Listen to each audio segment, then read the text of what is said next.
শোন, তোর এই কাজিনকে কিছু খাইয়ে দে। দেখিস না চিকনু চামেলি না খেয়ে কেমন হয়েছে। জোরে বাতাস বলে এরে খুঁজে পাওয়া যাবে না। এই এই কি বললেন আপনি? আমি চিকনি চামেলি? এই আপনার সাহস তো কম না, আমাকে চিকনা বললেন? হ্যাঁ, হ্যালো বন্ধুরা, কেমন আছো সবাই? আশা করছি খুব ভালো আছো। আর তোমাদেরকে ভালো রাখার জন্য তোমাদের পছন্দের ভয়েস আর্টিস্টের কণ্ঠে একেবারে এ টু জেড সকল পর্ব একসাথে নিয়ে আসলাম। যদিও এই গল্পের হিরো একটু লেট করে বের হবে, তবে হাতে সময় নিয়ে ধৈর্য ধরে ভিডিওটি দেখো। আশা করি তোমাদের অনেক ভালো লাগবে। আর হ্যাঁ, গল্পটি কেমন হয়েছে অবশ্যই কমেন্ট বক্সে জানতে চাই। চায়ের পাতিল থেকে গরম ফুটানো চাটা সিয়াম ভাই যখন আমার হাতের উপর ঢেলে দিল, আমার মনে হলো আমার চারদিক অন্ধকার হয়ে আসছে, এত জ্বালা করছে।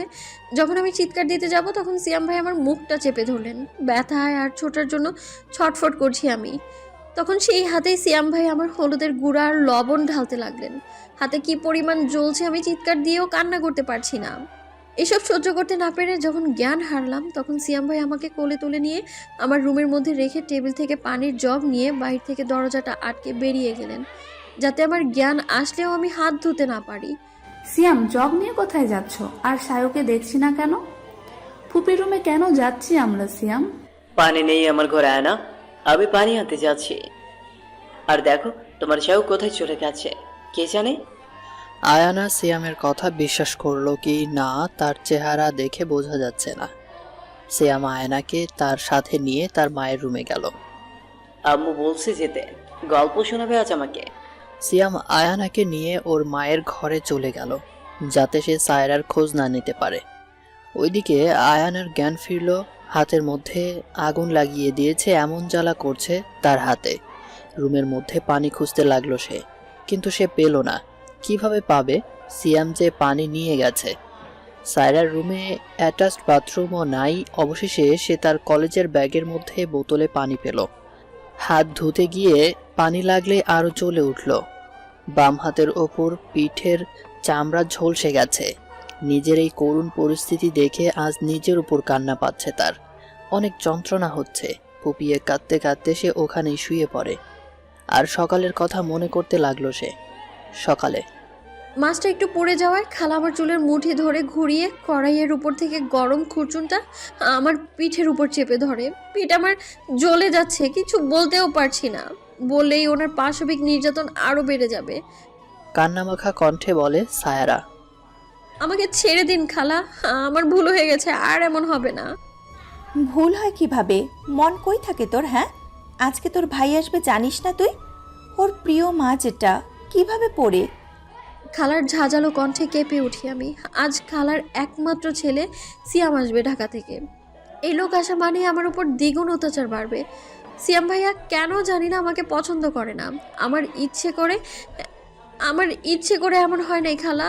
আমি আসলে একটু অন্যমনস্ক হতে এমনটা হয়েছে, আর হবে না খালা।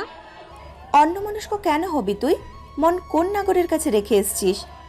খালার মুখের ভাষা ভয়ঙ্কর বিশ্রী, কেউ বলতেও পারবে না। খালা শুধু আমার বেলায় এমন। আমাকে রেখে আমার মা নাকি খালুর সাথে পালিয়েছে। সেই থেকে আজ অবধি খালার সব ক্ষোভের শিকার আমি। উত্তর না দিয়ে নিজের মতো কাজ করতেছি। খালা এবার নিজে গালাগাল করতে করতে বেরিয়ে গেলেন। আমি নিজের করুণ অবস্থা দেখে হাসছি। আমাকে একজন কথা দিয়েছিল, আমার সব কষ্টের ভাগ তিনি নেবেন। কোথায় আছে? মানুষ বড়ই বিচিত্র, কেউ কি পারে কারো কথা রাখতে?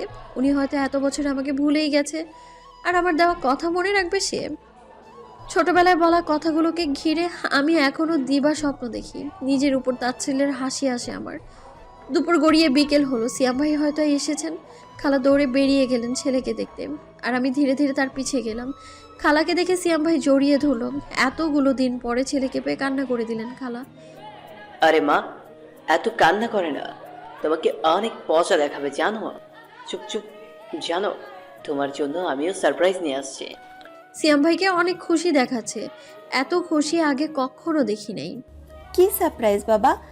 এতদিন পরে তোকে দেখলাম, একটু কান্নাও করতে দিবি না? সিয়াম ভাই খালার কথা শুনে মুচকি হেসে গাড়ি থেকে আরেকজনের হাত ধরে বের করে আনলেন। গাড়ি থেকে জিন্স পরা আর হাফ কুর্তি পরা এক অপরূপ সুন্দরী মেয়ে নেমে এলেন। খালা অদ্ভুত ভাবে তাকিয়ে আছে মেয়েটার দিকে, আর মেয়েটাও খালার দিকে তাকিয়ে হাসছে। কেমন আছো ফুপি তুমি? আলহামদুলিল্লাহ আয়না মামুনি, তুই কত বড় হয়ে গেছিস, চেনাই যাচ্ছে না তোকে। তুই যে আসবি সিয়াম আমাকে বলেই নি। তা বাড়ির বাকি সবাই কেমন আছে? আরে আবার কান্না করতেছো তুমি ফুপি? আমি আসছি না, দেখবে আবার সবাই আসবে। দেখো সব ঠিক হয়ে যাবে। আমাকে এখানেই দাঁড় করিয়ে রাখবা? খালামণি এবার চোখের পানি হাত দিয়ে মুছে ফেললো আর তাদের বাড়ির ভেতরে যেতে বললো। আমি চিনতেই পারছি না উনি কে, অথচ খালাকে ফুপি ডাকছে। সিয়াম ভাইয়া আমার দিকে তাকিয়ে হনহন করে ভেতরে চলে গেল। আমার চেহারা দেখলেই নাকি তার আমার মায়ের কথা মনে পড়ে রাগ হয়ে যায়। মেয়েটি এবার আমাকে দেখে আমার কাছে এগিয়ে আসে। সায়ারা তোমার নাম, আই অ্যাম রাইট? হ্যাঁ, আমার নাম সায়রা। আপনি কিভাবে জানলেন? আমি তোমার মামাতো বোন আয়ানা। আমার কথা কি তোমার মনে নাই সায়ারা? সরি আপু, মনে ছিল না, কিন্তু এতগুলো বছর পর দেখেছি তো, তাই চেনা যায়নি। আর সেই কোন ছোটবেলায় দেখেছি তাও স্পষ্ট মনে নেই আমার। থাক, সমস্যা নাই, এখন আমি আসছি, সব মনে করিয়ে দিব। চলো এবার। আয়ানা আপুর ব্যবহার খুবই অমায়িক। এই বাড়িতে আজ অনেক দিন পরে আমার সাথে ভালো ব্যবহার করলো কেউ।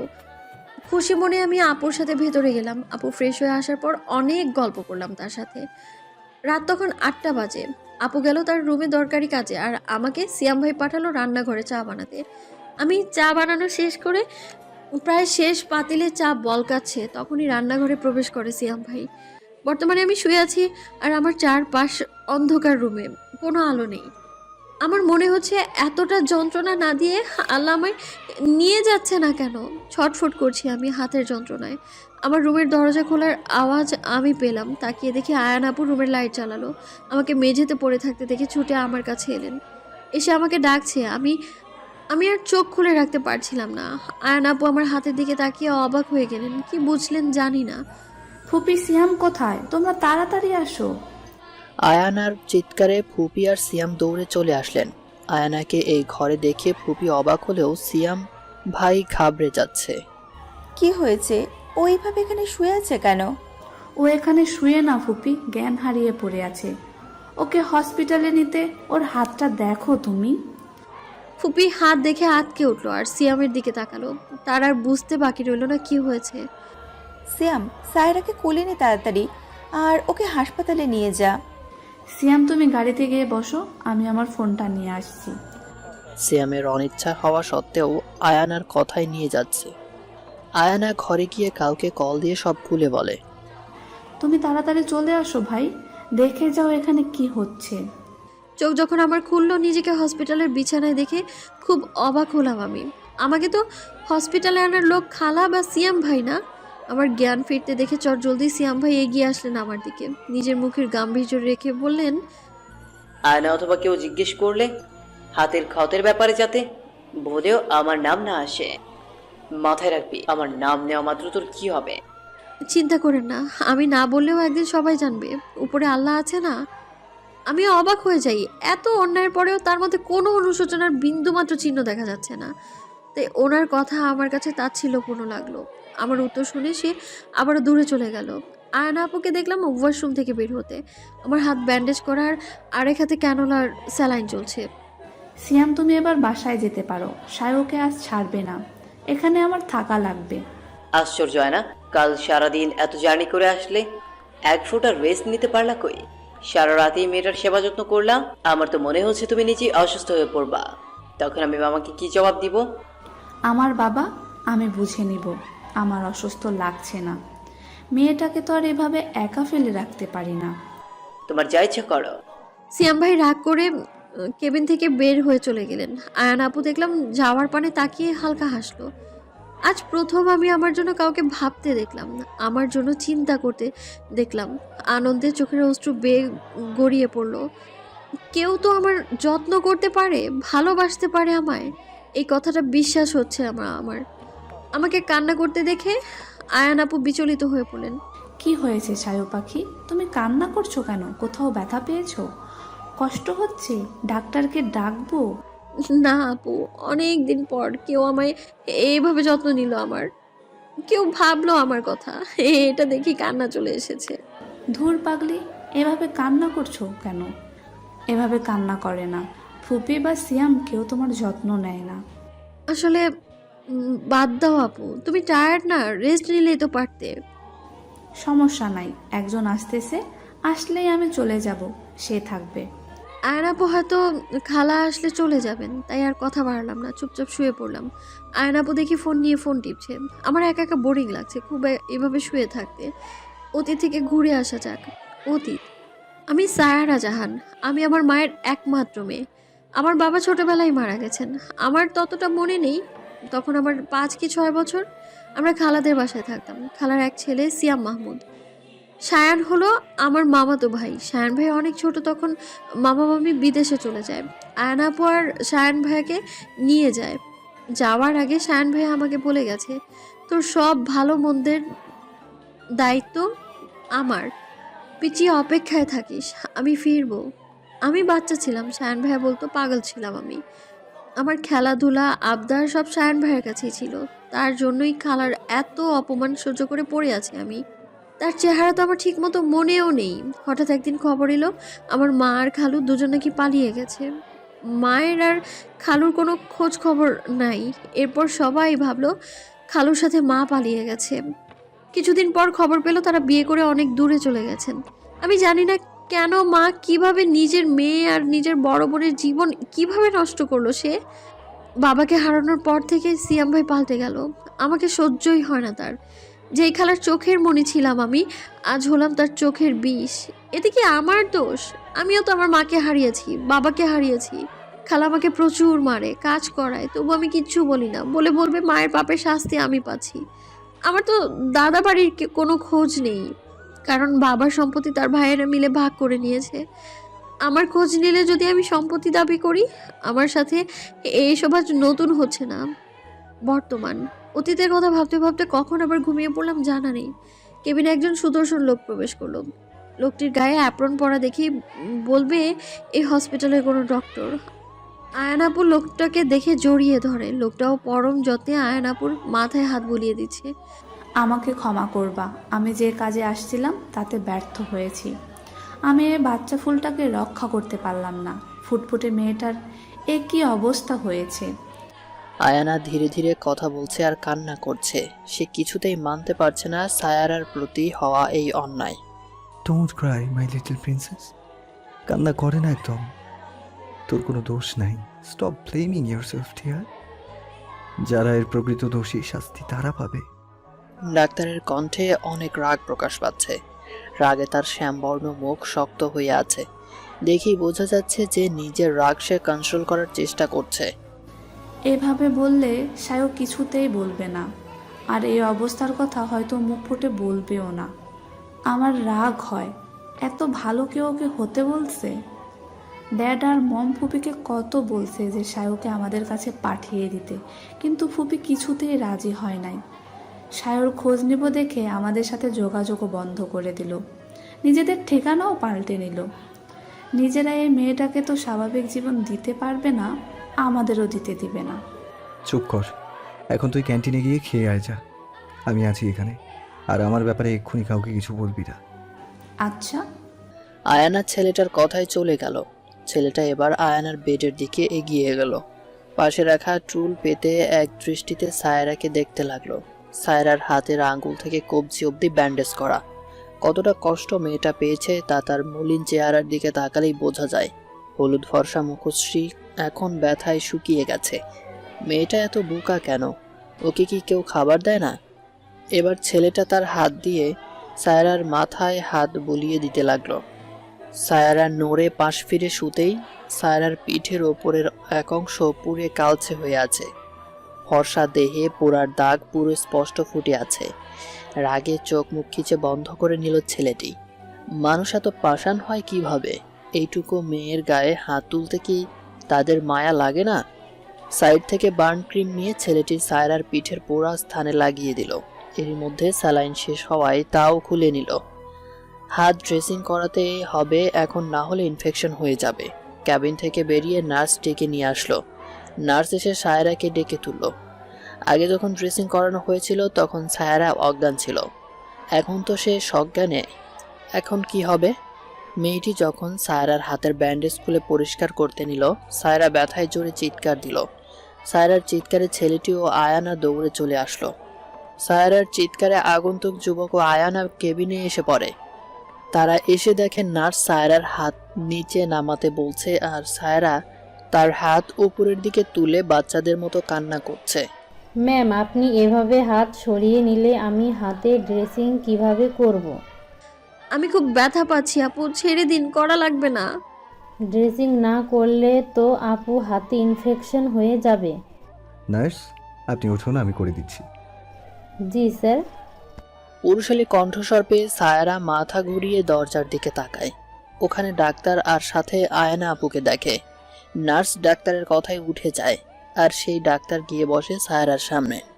সায়রা ডাক্তারকে দেখে তাকিয়ে আছে, কেমন যেন চেনা চেনা লাগছে তার কাছে। সায়রা ডাক্তারকে দেখে কি সব ভাবতে ব্যস্ত, তখন ডাক্তার সায়রার হাত ধরে পরিষ্কার করে ফু দিয়ে হাত ড্রেসিং করতে লাগলো। সায়রা এতটাই মগ্ন ডাক্তারকে দেখতে যে টেরই পেল না কখন ডাক্তার তার হাতে ড্রেসিং করে হাত ব্যান্ডেজ করে ফেলেছে।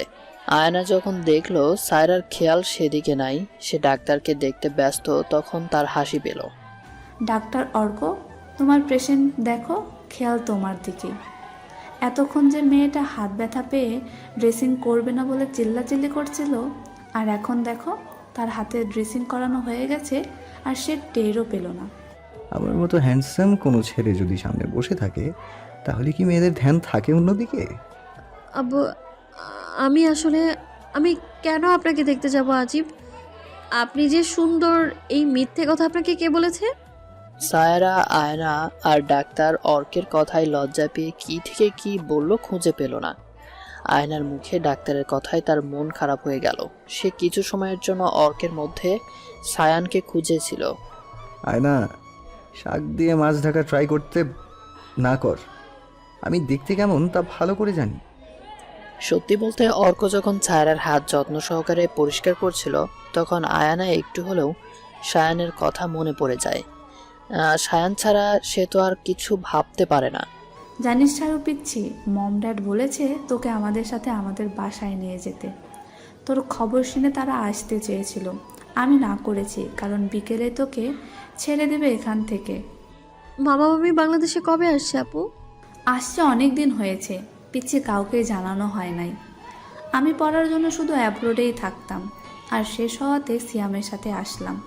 তুমি যেও আপু, আমি যাব না, খালা আমাকে যেতে দিবে না। সায়রা মন খারাপ করে আয়ানাকে কথাটি বলল। আয়ানা সব জেনেও সায়রাকে কিছু বলল না। সময় বলে দিবে সায়ারা কে কোথায় থাকবে আর কে যাবে, তুই এত চিন্তা করিস না সোনা। আপু, মামারা এতদিন ধরে দেশে আমার সাথে কোনো যোগাযোগ করলো না। আমি জানো কত মিস করতাম তোমাদের। আচ্ছা, মামা মামি কি একাই দেশে এসেছে? আর তুমি আর কেউ আসে নাই? আমাদের তো ঠিকানা দেওয়া হয় নাই পিচ্ছি, তোর কোথায় থাকিস তাই দিতে পারি নাই। আর আমরা আসছে কয়েক মাস হবে দেশে, আর কাউকে বলবো কার কথা জিজ্ঞাসা করলি? আয়না ভালো করে জানে সায়রা সায়ানের কথা জিজ্ঞেস করছে, কিন্তু আয়না বুঝতে দিল না কিছু তাকে। আসলে আমি সায়ান ভাইয়ার কথা জিজ্ঞেস করছি, উনি কোথায়? সময় হলে সবার সাথে দেখা হবে পিচ্ছি, কথা না বলে চুপচাপ থাক এখন। শোন, তোর এই কাজিনকে কিছু খাইয়ে দে। দেখিস না চিকনো চামেলি না খেয়ে কেমন হয়েছে। জোরে বাতাস বলে এরে খুঁজে পাওয়া যাবে না। এই এই কি বললেন আপনি? আমি চিকনি চামেলি? এই আপনার সাহস তো কম না, আমাকে চিকনা বললেন? হ্যাঁ। সায়রা অর্কের কথায় রেগে গিয়ে ঝাঁঝালো কণ্ঠে উত্তর দিল। আয়না দূরে দাঁড়িয়ে এদের ঝগড়া দেখতে লাগলো। তখনই খালা কেবিনে ঢুকলেন, আমার দিকে কড়া দৃষ্টি নিক্ষেপ করে আয়ানার দিকে তাকিয়ে বলল, আয়না মামনি, তুই বাসায় গিয়ে ফ্রেশ হয়ে রেস্ট নে, আমি থাকি এখানে ওর সাথে। না ফুপি, আমি ঠিক আছি। বিকেলে ওকে ডিসচার্জ দিলেই প্রতিদিন ওকে এখানে এনে হাতে ড্রেসিং করানো লাগবে।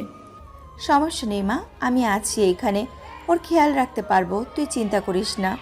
মিস আয়না, আপনি একটু আমার কেবিনে আসুন তো, কথা আছে। হ্যাঁ আসছি ফুপি, তুমি এখানে একটু থাকো, এক্ষুনি আসছি আমি। যা, আমি আছি এখানে। আয়না অর্কের সাথে চলে যাওয়ার পরে খালা আমার দিকে এগিয়ে আসলেন।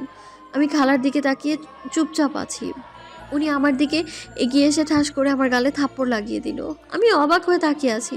উনি আমাকে হসপিটালে এসেও মারবে, আমি বুঝতে পারিনি এটা। আমি ওনার দিকে ফ্যালফ্যাল করে তাকিয়ে আছি। আমাকে কেন মারলো বুঝলাম না আমি। আমার ঝুঁটি করা চুল খালা মুট করে ধরলো। আয়নাকে দেখে বেশি বেড়ে গিয়েছিস তাই না? আমাদের নামে বদনাম করবি আর আমি চুপচাপ থাকবো? আমি কিছু বলি নাই খালা, আমাকে ছেড়ে দিন, আমি ব্যথা পাচ্ছি। মনে রাখবি, আয়না এসব ব্যাপারে যেন বুঝতে না পারে, তাহলে আমার থেকে খারাপ দ্বিতীয় কেউ হবে না। তুমি নিশ্চিন্তে থাকো, আমি নিজের মুখ কখনো খুলবো না। কিন্তু খালা, সত্যি কি কখনো চাপা থাকে বলো? এত বড় বড় কথা আমি শুনতে চাই না। আমি আয়নার সাথে সিয়ামের বিয়েটা দিতে চাই। এর মধ্যে তুই যদি বাধা দিতে আসিস তখন বুঝবি আমি কে। সায়রা কি উত্তর দিবে?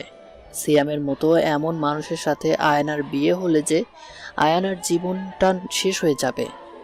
আয়না আপুর মতো ভালো মানুষের সাথে এটা হতে দেওয়া যাবে না। বাহির থেকে এতক্ষণ সব আয়না আর অর্ক দেখছিল। আয়না হতবাক হয়ে তাকিয়ে আছে, মানুষ কিভাবে এত জঘন্য হয়। আয়না তার আগে ফুপির সাথে এই আগের ফুপির কোনো মিল পাচ্ছে না। অর্কের রাগে মাথা ফেটে যাচ্ছে, সে পারছে না এখন সব তছনছ করে দিবে। রাগ কমাতে পাশের দেয়ালে 2-3টে ঘুষি মেরে দিল। কি করছিস ভাইয়া? শান্ত হ, হাতে ব্যথা পাবি তো। হাত এইভাবে কেউ করে? আমি কি করবো আয়না? এইভাবে ওই বাচ্চা মেয়েটাকে মার খেতে দেখবো? তারা এই বাচ্চা মেয়েটার সাথে এমন করেছে কেন? তার কি দোষ? শান্ত হ, ঠান্ডা মাথায় ভেবে কিছু ডিসিশন নে ভাইয়া, রাখলে ক্ষতি হবে শুধু। আয়না কেবিনে গিয়ে বলল, ফুপিকে ডাক্তার তার চেম্বারে ডাকছে। আয়নার কথা মতো ফুপি অর্কের ক্যাবিনে আসলো। আসুন আসুন, আমি আপনার জন্য অপেক্ষা করছিলাম। কি ব্যাপারে ডাকলেন বলেন? তা মিস সায়রার হাত পুড়লো কিভাবে? চা ঢালতে গিয়ে ভুলে নিজের হাতে ঢেলে ফেলেছিল। তা ভুলে ঢেকেছিল নাকি কেউ ইচ্ছাকৃতভাবে ফেলেছে? অর্কের এমন কথায় সায়রার খালা ঘামছে। কিভাবে কি বলবে, কাজ তো তার ছেলে করেছে। কী সব আবল তাবল বকছেন? কে করবে এসব? নিজে থেকেই হয়েছে। শাট আপ মিসেস পারুল। আমরা সায়রার পিঠে হাতে নানা পোড়া মারের ছাপ স্পষ্ট দেখেছি, যা দেখেই বোঝা যায় আপনারা কিভাবে ওই মেয়েটাকে টর্চার করেন। অর্কের কথায় সিয়ামের মায়ের কাঁপাকাঁপি অবস্থা। সে ভয়ে আছে, এবার যদি সবাই সত্যি জানে তাহলে কি হবে? তুমি এসব কি বলছো বাবা? আমরা কেন ওকে মারবো বলো? আমি যতদূর জানি সায়রা বিবাহিত নয়, যে শ্বশুরবাড়ির লোকজন ওর সাথে এমন বিহেভ করবে। আর ও থাকে আপনার কাছে, তাহলে আপনার বাসায় আপনি আর আপনার ছেলে ব্যতীত কেউ তো থাকে না। বাবা চুপ করো, তুমি যা চাও আমি সব দেব। আমরা একটা ডিল করি, তুমি চুপ থাকলে যা চাইবে তাই পাবে। আর ইউ শিওর ম্যাডাম, আমি যা চাইবো তাই দিতে পারবেন? হ্যাঁ, কত টাকা চাই তোমার? তুমি শুধু অ্যামাউন্টটা আমাকে বলো, আমি তোমাকে দিয়ে দেব। আচ্ছা, এখন না, সময় হলে চেয়ে নিব, আপনি অপেক্ষা করুন। মানে বুঝলাম না, আমি আবার বিকালে চলে যাব, এরপর কিভাবে? প্রতিদিন আমার কাছেই সায়রার আশা লাগবে ড্রেসিং করাতে। কিন্তু একটা জিনিস কি জানো, তোমাকে না আমার খুব চেনা চেনা লাগে। এর আগেও কোথাও কি আমাদের দেখা হয়েছিল? হতে পারে, তা সময় বলবে। আপনি এখন আসতে পারেন, আমার যখন ইচ্ছা হবে আমি যোগাযোগ করব। অর্ক কথা বলেই নিজে বেরিয়ে গেল হাসি দিয়ে ক্যাবিন থেকে। অর্কের রাউন্ডে যাবার সময় হয়েছে। অর্ক বেরিয়ে যাওয়ার পরেও খালা দাঁড়িয়ে ভাবছে ছেলেটা প্রচণ্ড হেয়ালি করে কথা বলে, ওর কথাবার্তায় অনেক রহস্য প্রকাশ পায়। এবার খালাও চলে আসে আমার কাছে। আমাকে কেন ডেকেছিলে ফুপি? তেমন কিছু না, শুধু বলল ওর খেয়াল রাখতে আর ওকে সাবধানে কাজ করতে। এইভাবে হলে সামনে যদি আরো বড় দুর্ঘটনা ঘটতে পারে। খালার কথা শুনে আয়না আপু মনে মনে হাসছে, কারণ সে জানে অর্ক ঠিক কি বলতে পারে। অথচ খালা কি সুন্দর বানিয়ে বানিয়ে মিথ্যে বলে দিল। আয়না আপু শুধু মুচকি মুচকি হাসছে আর মনে মনে ভাবছে কিছু। ফুপি তুমি এখানে থাকবে নাকি চলে যাবে? কারণ আমি তো আছি, আর বিকালে ডিসচার্জ করিয়ে একেবারে বাড়িতে ফিরবো আমরা। তুই যখন এখানে থাকতে চাইছিস থাক, আমি না করব না। আমি বরং আসি, এখানে থাকা আমার পক্ষে সম্ভব না। নিজের খেয়াল রাখিস আর সাবধানে থাকিস। আচ্ছা ফুপি তুমি যাও, এত চিন্তা করো না, আমি বাচ্চা না। খালা কি সত্যি আয়না আপুকে নিয়ে এত চিন্তিত, নাকি পুরোটাই তার নাটক? কত সুন্দর উনি আয়না আপুকে স্নেহ করেন। হয়তো সত্যিই খালা আয়না আপুকে ভালোবাসেন একমাত্র ভাতিজি বলে। মনে মনে এসব ভাবছিল সায়রা শুয়ে শুয়ে। কে রে সায়ো পিচ্ছি, তোর কি মন খারাপ? কেন মন খারাপ? তেমন কিছু না আপু, আসলে ভাবছি কিছু। কি এমন ভাবছিস পিচ্ছি? আমাকেও বল, একটু শুনি। সায়রার কথা শেষ হতেই পেছন থেকে কেউ একজন বলে উঠল কথাটি। দরজার দিকে না তাকিয়ে সায়রা আর আয়না বুঝতে পারলো ডক্টর অর্ক এসেছে। সায়রাকে পিচ্ছির সম্বোধন করায় সায়রা একটু ক্ষিপ্ত হলো, তবে কিছু বুঝতে দিল না কাউকে। সায়রা চোখ বন্ধ করে শুয়ে আছে চুপচাপ। আসলে সে এখন কি করবে বুঝতে পারছে না, তাই এভাবে পড়ে আছে। অর্কের তৃষার্ত আঁখি যুগল তো কেবল এত বছরের তৃষ্ণা মেটাচ্ছে তাকে দেখে। এই দেখায় কোনোদিন কোনো ক্লান্তি আসবে না। কতগুলো দিন শুধু দূরে থেকেছে এই মানুষটাকে পেতে, অথচ ভাগ্যের এমন খেলা আজ হসপিটালের 4 দেয়ালের মাঝে এসে দেখা হলো তাদের। তবে অর্ক আজ মনে মনে প্রতিজ্ঞা করে, কাল থেকে সায়রার জীবনে সায়রার সায়ান ভাই ফিরে আসবে। সায়ান এসে সায়ানের দেওয়া প্রতিটা কথা রাখবে। সায়ান যে তার পিচ্চিকে সবার থেকে আগলে আগলে রাখবে, কেউ যেন আর কোনো ক্ষতি করতে না পারে। এই পিচ্চির সেই সব ব্যবস্থা সে করবে। আয়না ভাইকে ওভাবে তাকিয়ে থাকতে দেখে ভাইয়ের দিকে এগিয়ে গেল। ভাইয়ের কাঁধে হাত রেখে তাকে বলল, দেখি সব ঠিক হয়ে যাবে ব্রো, চিন্তা করিস না তুই। আমি তো চাই ছুটকি সব ঠিক হয়ে যাক। আজ জানিস ফুপ্পি আমাকে মানি অফার করেছে, যাতে সায়রাকে মারার এই সব আমি ধামাচাপা দিয়ে দিই। আমাকেও চিনতে পারেনি। আমি না ছোটবেলায় সেই ফুপ্পির সাথে এই ফুপ্পির কোনো মিল পাচ্ছি না। ভাই কি করবি? কিভাবে সায়ারাকে আমাদের বাসায় নিবি? ফুপি আর শিয়াম কি রাজি হবে? ওটা তুই আমার উপর ছেড়ে দে। শোন, তুই বাসায় গিয়ে সায়রা আর তোর সব কিছু গুছিয়ে রাখবি। আমি গিয়ে শুধু পিক করবো তোদের। আচ্ছা বেটা শিয়াম কিছুতেই রাজি হবে না সায়ারাকে দিতে। একটা জিনিস বুঝতে পারলাম না, সায়ারার হাতে সত্যি কিভাবে পড়লো? ফুপি করেছে নাকি শিয়াম? আমরা কেউই শিওর নই, আর ওই বোকা মেয়েও বলবে না। ওর বলার দরকারও নেই। ছুটকি, ডোন্ট ওয়ারি, আমি আছি না? দেখিস এখন থেকে সবাই ভালো রাখবে। আমি জানি তো আমার ব্রো সবার থেকে বেস্ট, তাই তো আমি আমার ব্রোকে এত ভালোবাসি। I love you too my little cutie. Ayna আর অর্ককে অনেকক্ষণ ধরে ফিসফিস করে কথা বলতে দেখে যাচ্ছে সায়রা। বেডের থেকে অনেকটা দূরে হওয়ায় ওদের কথা ঠিক বুঝতে পারল না সে। সায়রার খুব পানির পিপাসা পেয়েছে, তাই সে এবার আয়নাকে ডাক দিল। হ্যাঁ আপু, আমাকে একটু পানি এনে দিবে?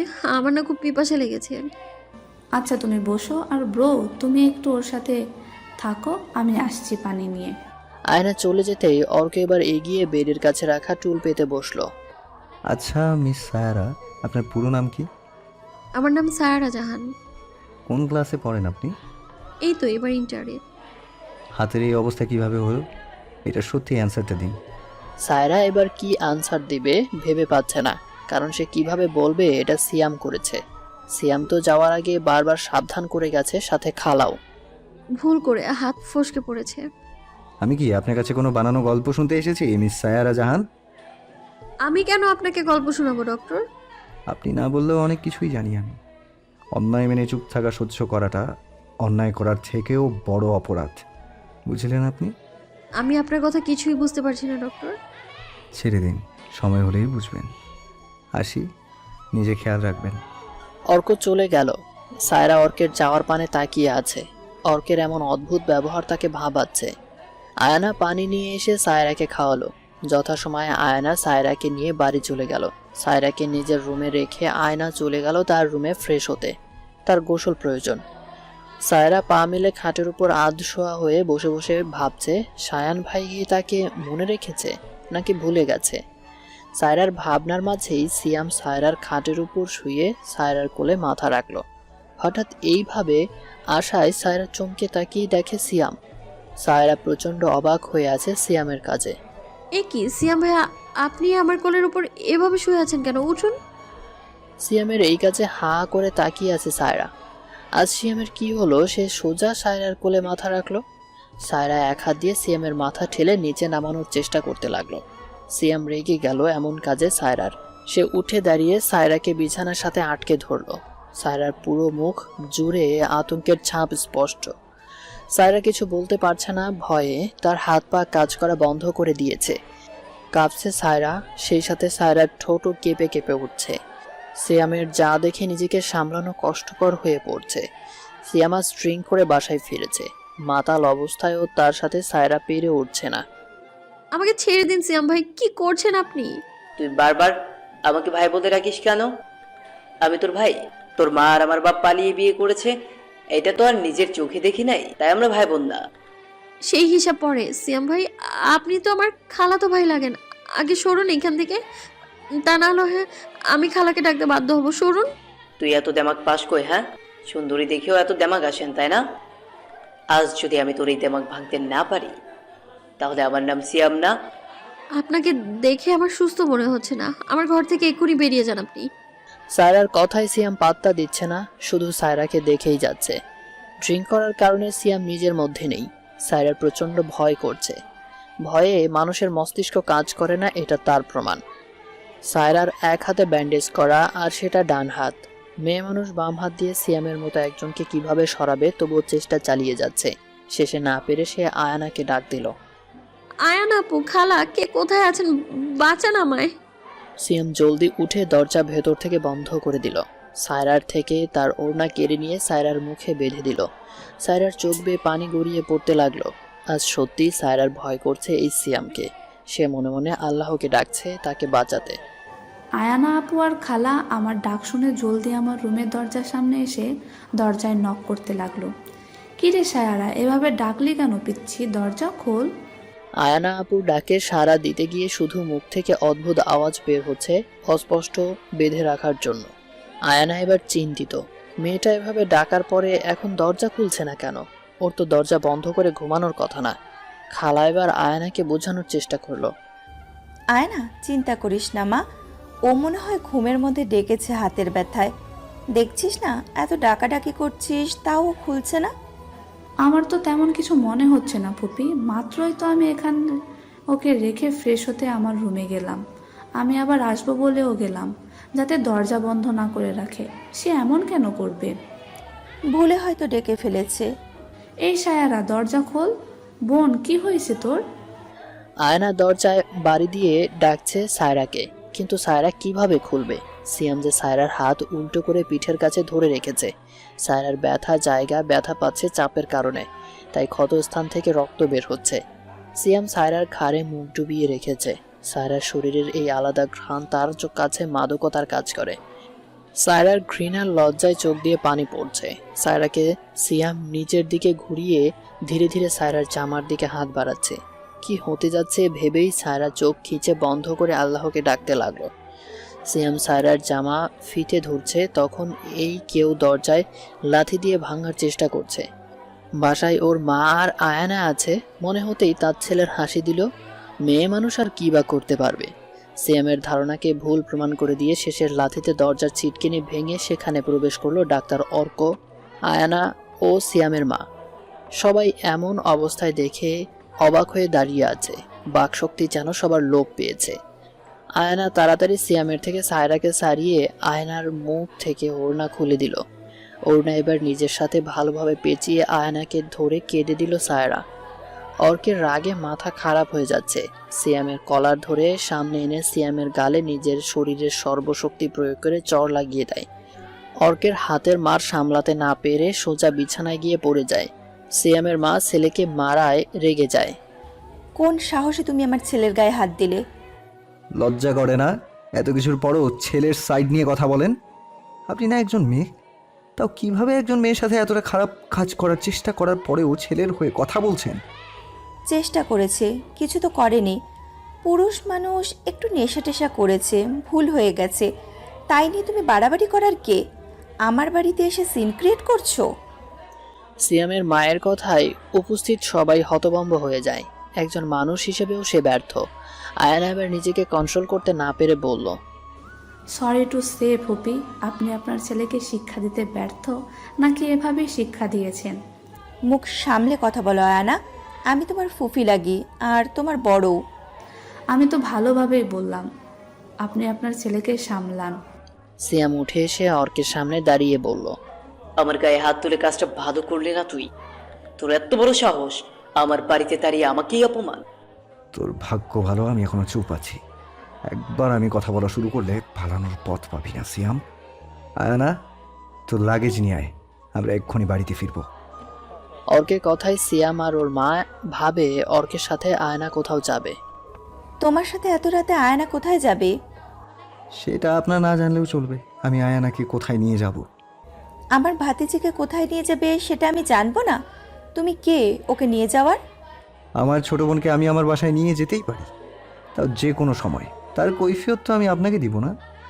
অর্কের মুখে বোন শুনে সবাই অবাক নয়নে তাকিয়ে আছে। এবার খালা শান্ত কণ্ঠে জিজ্ঞেস করলো, তুমি সায়ান? হ্যাঁ, আমি সায়ান মাহমুদ অর্ক, আয়ানার বড় ভাই। আর বাকি কোনো কথা আপনাকে বলতে বাধ্য নয়। সায়ানের পরিচয় শুনে সায়রা শুধু সায়ানের চেহারার দিকে তাকিয়ে আছে অবাক হয়ে। এটাই তার সেই সায়ান ভাই যার জন্য সে অপেক্ষা করেছিল। এই কি সেই সায়ান হসপিটালে যাকে দেখে সায়ানের কথা মনে হয়েছিল? কিন্তু তাকে হসপিটালে থাকাকালীন কেন বলল না সেই তার সায়ান ভাই? থম মেরে বসে আছি আমি মামিদের ড্রয়িং রুমে। আমাকে ঘিরে বসে আছে মামা, মামি আর কিছু মানুষ যাদের আমি চিনি না। আমার মধ্যে আতঙ্ক এখনো কাটে নাই। চুপচাপ বসে আছি আমি। শাহান ভাইয়া আর আয়নাপু নিজেদের রুমে চলে গেছে। আয়নাপু বিদেশ থেকে আসলেন ভালোভাবে রেস্ট নেওয়ার আগে, আমাকে নিয়ে ছুটলেন হসপিটালে। আর আজ সেখান থেকে এসে আমার এই অবস্থা। আপু ক্লান্ত হবে, এটা অনেক স্বাভাবিক। ক্ষুধা লেগেছে আমার, পেটের মধ্যে ব্যথা করছে। সেই হসপিটালে থাকাকালীন খেয়েছিলাম। মম, তুমি একটু সায়ারাকে খাবার খাইয়ে দাও, পরে আয়ানা মেডিসিন খাইয়ে দেবে। সায়ারার হাতের অবস্থা তো জানোই, এই হাতে নিয়ে খেতে পারবে না। আমার যে ক্ষুধা লেগেছে উনি কিভাবে জানলেন? আমি মুখ ফুটে বলার আগে উনি উপর থেকে মামিকে ডেকে কথাগুলো বললেন। আমার ওষ্ঠদয়ে হাসির রেখা ফুটে উঠল। তখন মামির কথায় আমি ভাবনার জগৎ থেকে বেরিয়ে আসলাম। কি ব্যাপার, ব্যান্ডেজ এরকম লাল কেন? হাতে কি ব্যথা পেয়েছিস তুই সাইও? হ্যাঁ, আসলে মামিমা হাতে একটু ব্যথা পেয়েছিলাম, তখন মেবি এরকম হয়েছে। সায়ান, তাড়াতাড়ি তোর ফার্স্ট এড বক্স নিয়ে আয় তো। মেয়েটা হাতে আবার ব্যথা পেল, তোরা দেখোস নাই? মামির ডাকে শায়ান ভাই নিজেই তাড়াহুড়ো করে চলে আসলেন। সোফায় আমার পাশে বসে রাগী দৃষ্টি নিক্ষেপ করলেন। আম্মু, তুমি ওর জন্য খাবার আনো, আমি দেখছি কি হয়েছে। শায়ান ভাইয়ের কথা মতো মামি রান্নাঘরের দিকে চলে গেল। আমি এবার মাথা নিচু করে বসে রইলাম।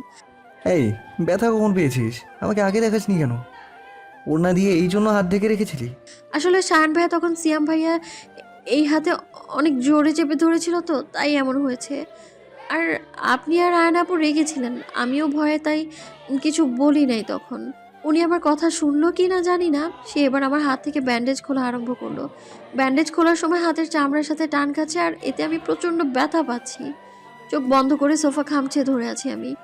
নিজের কষ্টের কথা আগে বলতে হয়, পরিস্থিতি পরেও সামলানো যায় নিজে ঠিক থাকলে। আগে নিজের যত্ন নিজের নিতে হয়। নিজের ভালো অন্য কেউ ভাববে না, তা নিজেকেই ভাবতে হবে। নিজে সুস্থ থাকলে খুব ভালোভাবে অন্যের সাথে লড়াই করা যায়। প্রথম নিজের সমস্যার কথা নিজেকে খুলে বলতে হয়, কারণ সামনের মানুষ কখনোই আমরা না বলা অবধি আমাদের বুঝবে না। শায়ান ভাইয়ের প্রতিটা কথা সত্যি, উনি কি সুন্দরভাবে আমায় বোঝালেন। আমি মুগ্ধ হয়ে ওনার প্রতিটা কথা শুনতে ব্যস্ত ছিলাম। আর কখন যে আমার পুনরায় ব্যান্ডেজ করে দিলেন উনি, আমি বুঝতেই পারলাম না। আপনি কিভাবে আমাকে ভুলে গেলেন শায়ান ভাই? আমাকে দেয়া কথাও কি আপনার মনে নেই? অযথা কথা বলা আমার পছন্দ নয় সায়ারা। আমার কথা না ভেবে নিজের কথা ভাব তুই। আমি কিছু বলতে কষ্ট পাবি। নিজের আবেগ নিয়ন্ত্রণ করতে শেখ। প্রতিবাদ করা শিখে নি। সব সময় আমি বা আয়ানা কেউ তোর পাশে থাকবে না, আর না কেউ ছিল। আগে এসবের প্রতিবাদ করলে না ফুপির এত সাহস হতো তোকে অত্যাচার করার, আর না আজ সিয়াম সাহস পেত। শায়ান ভাইয়ের প্রতিটা কথার মধ্যে রাগের আভাস পাওয়া যাচ্ছে। রাগের মাথায় বললেও প্রতিটা কথা সত্য। আমার অবস্থার জন্য আমি নিজেই দায়ী, তা আমি বুঝতে পারছি। উনি নিজের রুমে চলে গেলেন। মামি আমায় খাইয়ে দিয়ে আয়ন আপুর রুমে দিয়ে আসলেন। আপুকে অনেক টায়ার্ড দেখাচ্ছে। উনি আমাকে আমার মেডিসিন খাইয়ে শুতে বলে লাইট অফ করে দিলেন। আপু ক্লান্ত, আপুর ঘুমের প্রয়োজন, তাই আমি জ্বালাতে চাচ্ছি না। তখন ওই বাড়িতে খালার সাথে অনেক যুদ্ধের পর আমাকে নিয়ে আসতে সফল হয়েছে শায়ান ভাই। শায়ান ভাই সিয়ামকে পুলিশের হাতে দিতে চেয়েছিলেন, কিন্তু খালার অনুরোধে একটা সুযোগ দিতে রাজি হয়েছিলেন। আর শর্ত দিলেন, আজ থেকে আমি আমার মামা আর মামির সাথে থাকবো। শায়ান ভাই আমাকে এড়িয়ে চলছে আমি জানি। আচ্ছা, ওনার কি সত্যি আমাকে দেয়া কোনো কথা মনে নেই? এসব ভাবতে ভাবতে ঘুমিয়ে পড়লাম। অন্যদিকে ব্যালকনিতে বসে কফি খাচ্ছে আর রাস্তায় গাড়ি যাওয়া আসা দেখে যাচ্ছে। আজ সে প্রচুর ক্লান্ত। সারাদিনে অনেক ক্লান্ত থাকা আর না খেয়ে থাকার কারণ খারাপ লেগেছিল। ডিউটি শেষ করে যখন সায়ান, আয়ানা আর সায়রাকে তার সাথে নেওয়ার জন্য সিয়ামদের বাসায় গেল, তখন কাজের মেয়েটি দরজা খুলে সে সোজা ওপরে আয়ানার কাছে যায়। আয়ানের মুখে সব শুনে আর দেরি না করে দরজা ভাঙার চেষ্টা করে সফল হয়। সায়ানের বুক তখন কাঁপছিল সায়রার চিন্তায়। সিয়ামকে যখন দেখলো সায়রার সাথে বাজে ব্যবহার করছে, তখন তার মাথায় রক্ত উঠে গেল। তবুও সব ঠান্ডা মাথায় হ্যান্ডেল করার চেষ্টা করলো। সায়রাকে সব কিছু থেকে বাঁচানোর দায়িত্ব সায়ানের। সায়রার মাকে কথা দিয়েছিল সে সায়রার সব খেয়াল রাখবে। ছোটবেলার কথা মনে আসলো সায়ানের। অতীত। সায়রা তখন একটু একটু করে হাঁটতে শিখছে। সায়ানের বয়স তখন 10 বছর। পায়ের নুপুর, হাতে চুড়ি, মাথার চুলগুলো ছোট করে ঝুঁটি করা। একটা জীবন্ত পুতুল হেঁটে বেড়াতো সবার সামনে। সায়রা ছিল সায়ানের কাছে পুতুলের মতো। সায়ান শুধু বলতো, এই পুতুল আমার একার, আর আমি একাই খেলবো এই পুতুলের সাথে। ছোটবেলায় সায়রাকে কারোর সাথে খেলতে দিত না, এই নিয়ে সিয়ামের সাথে সায়ানের প্রচুর ঝামেলা হতো। সিয়াম তখন থেকে সায়ানকে নিজের শত্রু ভাবত। বাড়ির সবাই তখন হাসতো বাচ্চাদের এমন কাজে। আয়নার তখন 6 বছর আর সায়রার 2 বছর। সায়রা অস্পষ্ট কথা বলতো, তখন সব থেকে বেশি বলতো আপা, মানে বাবাকে ডাকতো। বর্তমান। ফোন বেজে ওঠায় ভাবনার জগৎ থেকে বেরিয়ে ফোন রিসিভ করে সায়ান। ওর পাশের লোকের সাথে কথা বলছে আর হাসছে।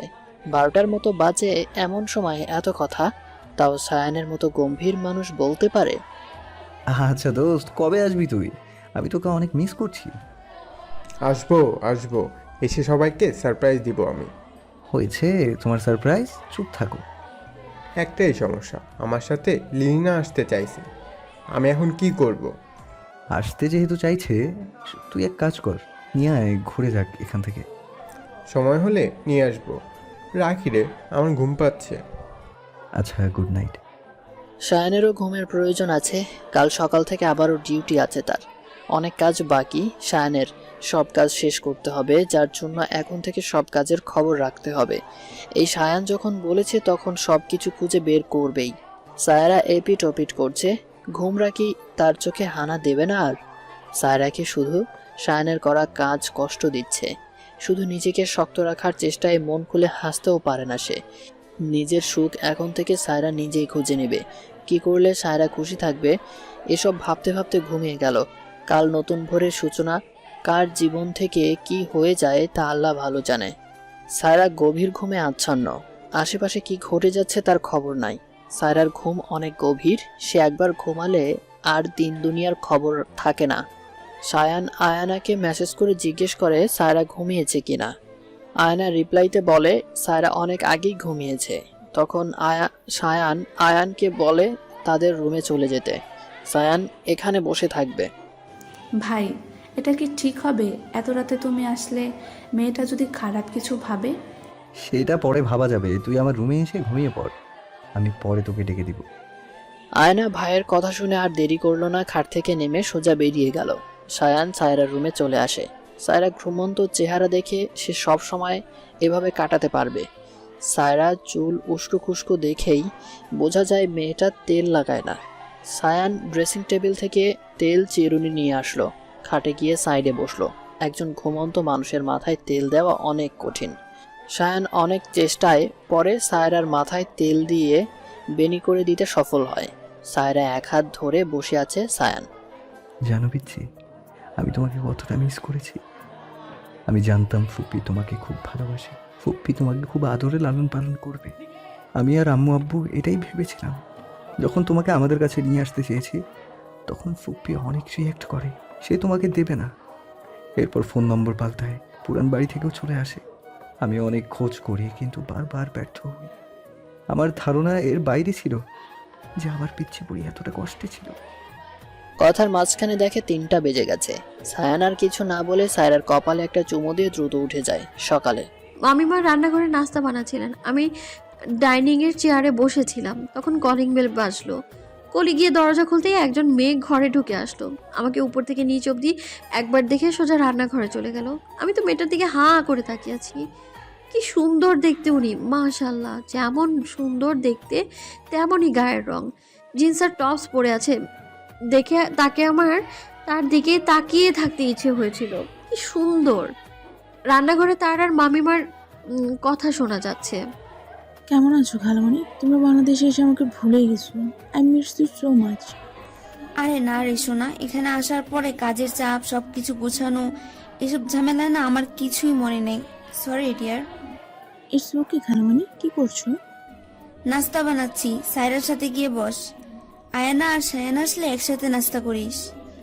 ওই মেয়েটা কে খালামণি? ও হলো আমার ননদের মেয়ে, বুঝলি? ও, আপুটা এসে আমার উপর সাইডের চেয়ারে বসলো, এমন মুড দিয়ে কথা তাকালো তার দিকে, আশেপাশে যে আমি আছি তা তিনি বুঝতেই পারছেন না। আয়ান আপু এসে আমার এক সাইডে বসলো, মামা এসে বসলো ওই আপুটার পাশে। ওনার নাম আমি এখনও জানি না। হঠাৎ সায়ান ভাইয়ের উপর চোখ পড়লো। ভাই, আজকে সায়ান ভাইকে মারাত্মক সুন্দর লাগছে। কালো গেঞ্জি, কালো ট্রাউজার। সায়ান ভাইকে দেখে তো আপুটা মুচকি হেসে বলল, শান কাম সিট হিয়ার। ওনার পাশের সিট দেখিয়ে শায়ন ভাইকে বসতে বললো। শায়ন ভাই করলো তার উল্টো, আমার পাশে বসে পড়লেন। আপুটা এটা দেখে মুখ কালো করে ফেললো। হয়তো উনি অপমানিত বোধ করেছে।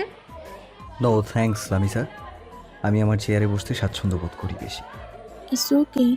তা আমার কল ধরারও দেখে আজকাল সময় পাচ্ছ না। আমাকে প্রয়োজন ব্যতীত কল করলে আমি কেন ধরবো? আমি আজাইরা বসে থাকি না। আমার প্রফেশনে এত সময় নেই আজাইরা পেঁচার পাড়ার। আমার অনেক পেশেন্ট আছে, তাদের চিকিৎসা করার দরকার হয়। Next time without any emergency call করে আমাকে ডিস্টার্ব করবে না। তুমি আমার সাথে এতটা রুডলি কেন কথা বলছো শান? তুমি কি কিছু বুঝতে পারো না? এখানে এসেছো তোমার খালার বাড়ি, চুপচাপ নাস্তা করো, সামনে আমার আব্বু বসে আছে। বড়দের সামনে কি বলা উচিত আর কি বলা উচিত নয় এসব জিনিস খেয়াল রেখে কথা বলবা তুমি। খালামণি, তোমার বাড়িতে আসার পর থেকে তোমার ছেলে আমাকে এভাবে ইনসাল্ট করছে, তুমি কিছু বলবা না? আমি কি বলবো? তোদের ব্যাপার তোরা দেখে নে। বাচ্চাদের মধ্যে বড়দের হস্তক্ষেপ উচিত না।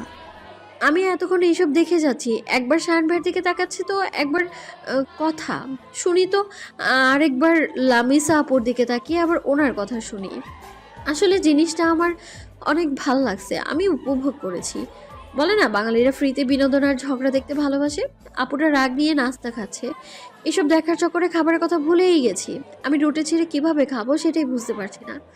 আমাকে এইভাবে বসে থাকতে দেখে মামা বলল, সায়ারা আম্মু, তুমি খাচ্ছ না কেন? চুপচাপ বসে আসো যে। আসলে মামু, আমার হাত।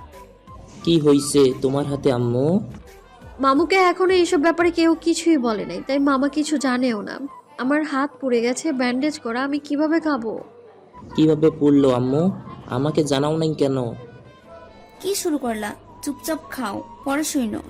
আর সায়ান, তোর কাণ্ডজ্ঞান নেই? পাশে বসে আসোস, মেয়েটার রুটিগুলো ছিঁড়ে খাইয়ে দিতে পারোস নাই, নিজে একা একা গিলছিস। মামির কথা শুনে আহাম্মকের মতো তাকিয়ে আছে শাহান ভাই। সবার সামনে যে মামি এভাবে তাকে বলবে, বেচারা ভাবতেও পারেনি। আমার হাসি পাচ্ছে, সাইডে দেখি আয়ান আপু মিটি মিটি হাসছে, লামিসা আপু তো রেগে যাচ্ছে। আজও খালামণি, এত বড় মেয়েকে শান কেন খাইয়ে দিবে? তোমার কি বুদ্ধি লোপ পেয়েছে? লামিসা আপুর কথায় আয়ান আপু এবার তাকে বলে, তোমার কি বুদ্ধি আছে লামিসা? আপুদের সাথে কিভাবে কথা বলে এটা জানো না? আর তোমার সমস্যা কই? আমার পিচ্ছি সায়ুজে হাতে ব্যথা, তাই ভাইয়া খাইয়ে দিবে? ওনাদের কথার মাঝে শায়ান ভাই আমাকে খাইয়ে দিতে লাগলো। আমি চুপচাপ খাচ্ছি। আজ শুক্রবার হওয়ায় ভাইয়ার ছুটি, তাই ভাইয়া আজ বাসায় থাকবে। লামিস আপু আর আয়ানা আপুর কথা কাটাকাটির মাঝে আমার খাওয়া শেষ। ভাইয়া উঠে রুমে চলে গেলেন আর ফিরে আসলেন আমার মেডিসিন নিয়ে। আমাকে মেডিসিন খাওয়ানো হলে সে মামিকে বলে, আম্মু গরম পানি করে, একটা বলে গরম পানি আর একটা ঠান্ডা পানি, দুইটা নিয়ে তুমি আর আয়না আমার রুমে আসো। তুমি আর আয়না বাদে যেন অন্য কেউ ভুলেও আমার রুমে না যায়। আর তুই টেলি আমার সাথে আয়। ভাইয়া কাকে যেন টেলি বলে ডাকলো, বুঝতে পারলাম না, তাই হাঁ করে তাকিয়ে আছি আমি ওনার যাওয়ার দিকে। আয়ানা আপু এবার উচ্চস্বরে হেসে উঠে আর বলল, ভাইয়া তোকে টেলি বলেছে। সায়ু, আর তুই হাঁ করে ওর দিকে তাকিয়ে আছিস? আমাকে বলছে, আমাকে কোন দিক থেকে তার টেলি লাগে? উফ, তোমার ভাই যে দিন দিন বুড়া হয়ে যাচ্ছে আর বুদ্ধি কমে যাচ্ছে, তো বুঝো না? এই মেয়ে, এই শায়ানকে বুড়ো কেন বলছো? হ্যাঁ, কি সুন্দর হ্যান্ডসাম, দেখো। Stupid girl. লামিসা ওর নাম আছে সায়ারা, হয় নামে ডাকবি আর না হয় ডাকবি না। তুই সায়ারা থেকে অনেক বড় বয়সে, ওকে স্নেহ আর ভালোবাসা দিলে তোকে রিটার্নে সম্মান আর শ্রদ্ধা দেবে। শান ভাইয়া দরজা থেকে চেঁচিয়ে কথাগুলো বলল। আমার কি তাতে? আমি উঠে ভাইয়ার রুমে চলে গেলাম। ভাইয়া আমার হাত ড্রেসিং করবে আমি তা বুঝতে পেরেছি। আমি চুপচাপ 2 পা ভাঁজ করে সুন্দর মতো বিছানায় বসে আছি। শান ভাইয়া নিজের সব দরকারি মেডিসিনগুলো বের করছে। গরম পানি যে আনতে বললো, পোড়া হাতে গরম পানি লাগলে কি বেশি জ্বালা করবে না? ধুর, আমি ডক্টর নাকি ভাইয়া ডক্টর যে আমি এত বেশি বেশি ভাবি। নিজেই নিজের ভাবনা নিয়ে একা একা বসে হেসে যাচ্ছি। তখন ভাইয়ার কথা কানে আসলো। একা একা শুধু পাগলেরা হাসে, উইদাউট এনি রিজন। কি? আপনি আমাকে ইনডাইরেক্টলি পাগল বললেন? আমার কি আর বলা লাগলো? তুই তো নিজেই স্বীকার করলি। আমি ভাবতেছি আমি স্বীকার করলাম কখন? আমি তো প্রশ্ন করছি, আর তাকে ভাইয়া ঘুরিয়ে আবারও আমাকে বোকা বানিয়ে দিল। উফ আল্লাহ! হয়েছে, তোদের আর ঝগড়া না করে এবার মেয়েটার হাত তো ড্রেসিং করিয়ে দিবি। মামির কথায় হাতের দিকে নজর গেল।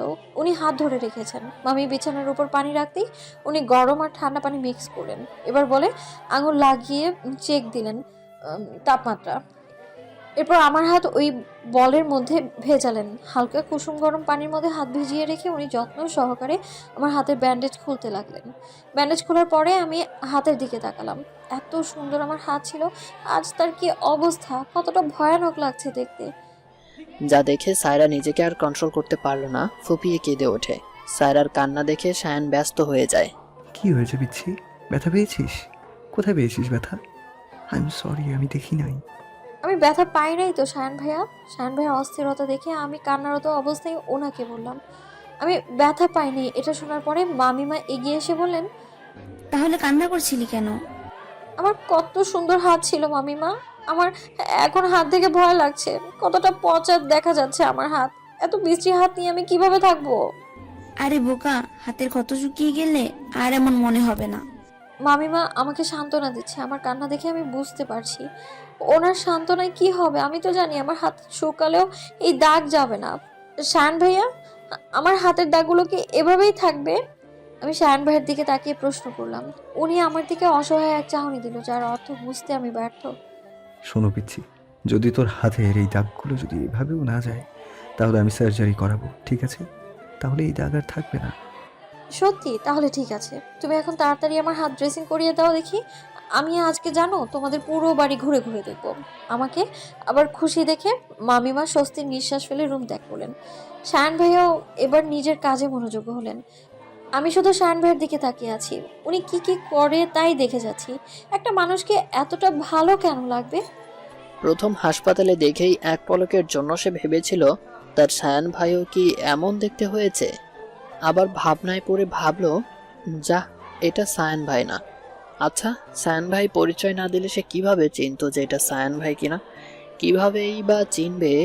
সেই কোন ছোটবেলায় দেখেছে, এখন তো স্পষ্ট চেহারাও মনে নেই। আমাকে এইভাবে চোখ দিয়ে গিলে খাচ্ছিস কেন? কি দেখছিলি এইভাবে? আপনি এত সুন্দর কেন শায়ান ভাই? কই না তো, কিছু বলি নাই তো। আর আমি কখন আপনার দিকে তাকিয়েছিলাম? বিড়বিড় করে এইটুকু বলেই পরে বললাম, আচ্ছা মানলাম তাকাসনি, এতক্ষণ মনোযোগ দিয়ে সেই তো আমার কথা ভাবলি তুই। মোটেও না, আমি আপনার কথা একদমই ভাবিনি, বুঝলেন? আচ্ছা, আমাকে যে নিয়ে আসলেন, খালা আসতে দিল কি করে? উনি কোনো ঝামেলা করেন নাই? কিভাবে নিয়ে এসেছি তা তোর মতো পিচ্চুকে শুনতে হবে না। তবে ঝামেলা করার চেষ্টা করছিল, আমার জন্য পারেনি। আসার সময় আমি আমাদের বাড়ির অ্যাড্রেস দিয়ে আসি, ফুপ্পি যাতে আমাদের বাড়ির খোঁজ না পায়। তুই কিন্তু সাবধানে থাকবি। আর শোন, চল ড্রয়িং রুমে। শায়ান ভাই আগে আগে যাচ্ছে, আমি ওনার পিছিয়ে পিছিয়ে যাচ্ছি। লামিসা আপু এখনো ড্রয়িং রুমে বসে আছে দেখলাম। আয়ানা, নিজে রেডি হ, আর সাথে সায়ুকেও করা তাড়াতাড়ি। আমরা আজ বের হব, ঘুরবো, আর সাথে সায়ুর কিছু জিনিসপত্র কেনাকাটা করতে হবে। সত্যি ভাইয়া ঘুরতে নিয়ে যাবে আমাদের? ইয়ে, কি মজা! আমি তোমাদের সাথে যাবো, শায়ন আমাকেও নিবে? শায়ান ভাইয়ের কথায় আয়ানা আপু অনেক খুশি হয়েছিল যে আমাদের ঘুরতে নিয়ে যাবে। তখন আবার লামিসা আপু নিজ থেকেই যেতে চাইছে। একটা মানুষকে আর কত বলবে, তাই কেউ কিছু বলে নাই। যাক, সে আমাদের সাথে। আয়নাপু আর আমি আয়নাপুর রুমে চলে গেলাম। আয়নাপু ওনার ওয়ার্ড্রোব থেকে একটা লেগিংস, একটা টপস আর হিজাব বের করলো। সেম অন্য কালারের আরও একটা সেট বের করে নিয়ে আসলো সে। এরপর আমাকে চেঞ্জ করতে সাহায্য করলো। আমার প্রচুর লজ্জা লাগছিল, বাট হাতের জন্য আর কিছুই করা ছিল না। আমার চুল খোপা করে দিল, গালে ক্রিম লাগিয়ে ঠোঁটে লিপ জেল লাগিয়ে দিল, হিজাব বেঁধে দিল আমার। এরপর আয়ান আপু নিজে রেডি হতে চলে গেল। টপসটা আমার একটু ঢিলা ঢিলা লাগছে, কিন্তু এখন আর আমার কিছুই করার নেই। এ বাসায় তো আমার কোনো জামা নেই। হ্যাঁ, ওই বাসায়ও আমার তেমন ভালো কোনো জামা নেই। খালা আমাকে 2টা করে 3 পিস কিনে দিত, তাও আগের জামা একদম পুরনো হয়ে ছিঁড়ে গেল, এরপর নতুন কিনে দিত। খালার যে টাকা পয়সা নেই এমন না, খালার তো অনেক টাকা আছে। খালা তার ফ্রেন্ডদের দিয়ে কত পার্টি করে। তবে এগুলো সিয়াম ভাই দেশে না থাকলে আমি অবাক হতাম। সিয়াম ভাই থাকলে খালামণি একদম চেঞ্জ থাকতো, আর সিয়াম ভাই না থাকলে ড্রিঙ্ক করতো, ওয়েস্টার্ন ড্রেস পরতো। একদম দুটো মানুষকে আলাদা করা খুব কঠিন কাজ। আমি মার খাবার ভয়ে কখনো কিছু বলতাম না, আর তার যা ইচ্ছা হয় করুক, আমার কি। আমাদের রেডি হওয়ার পর আমি আয়ান আপু মামা মামি থেকে বিদায় নিয়ে গাড়ির কাছে যাচ্ছি। শাহান ভাইয়া নাকি ওখানেই আমাদের জন্য ওয়েট করছে। লামিসা আপুও সেখানে গেছে। ওখানে গিয়ে দেখি শাহান ভাইয়া গাড়ির সাথে লেগে দাঁড়িয়ে আছে, একদম স্টাইল করে, ব্লু শার্ট, কালো জিন্স, চোখে কালো চশমা। মানুষটাকে দেখে আবারও ক্রাশ খেলাম আমি। ড্রাইভিং সিটের পাশের সিটে আগে লামিসা আপু বসে আছে। লামিসা আপু ওখানে বসার কারণ আমার যতদূর মনে হচ্ছে ভাইয়ের সাথে বসতে চায় সে। দরজার এক সাইড খুলে দিয়ে শাহান ভাই আয়ন আপুকে বসতে বললো। আয়ন আপু ভাইয়ের কথা মতো বসে পড়লো এবার আমাকে নিয়ে, আর শাহান ভাই আরেক সাইডে গেল। ওই সাইডের দরজা খুলে মাঝের সিটে সে বসে পড়লো, আর আমি হাঁ করে তাকিয়ে আছি। উনি কি আজ ড্রাইভ করবেন না? এভাবে বলদের মতো হাঁ করে না তাকিয়ে থেকে উঠে পড়, তা না হলে তোকে এখানে ফেলেই আমি চলে যাব। কি ব্যাপার শায়ন, ওদের মধ্যে বসলা কেন? আজকে তুমি ড্রাইভ করবে না? আজ আমার ভালো লাগছে না, যেহেতু রেস্টে আছি।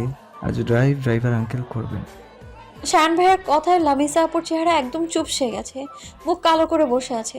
আমি গাড়িতে ওঠার পরে দেখি এই বিষয়ে দুই ভাই বোন মুচকি মুচকি হাসছে। কি যে একটা মজা পাইছে তারা, তাদের দেখেই বোঝা যাচ্ছে। এদের দেখে আবার আমিও একটু হাসলাম। কতদিন পরে নিজের কাছে শান্তি লাগছে বলতে পারবো না। ড্রাইভার আঙ্কেল এসে গাড়ি চালানো শুরু করলো। গাড়ি নিজের গন্তব্যে যাওয়ার উদ্দেশ্যে রওনা দিয়ে দিয়েছে। আহলে বেচারি লামিসা আপু ড্রাইভারের পাশে বসে কেমন করছে।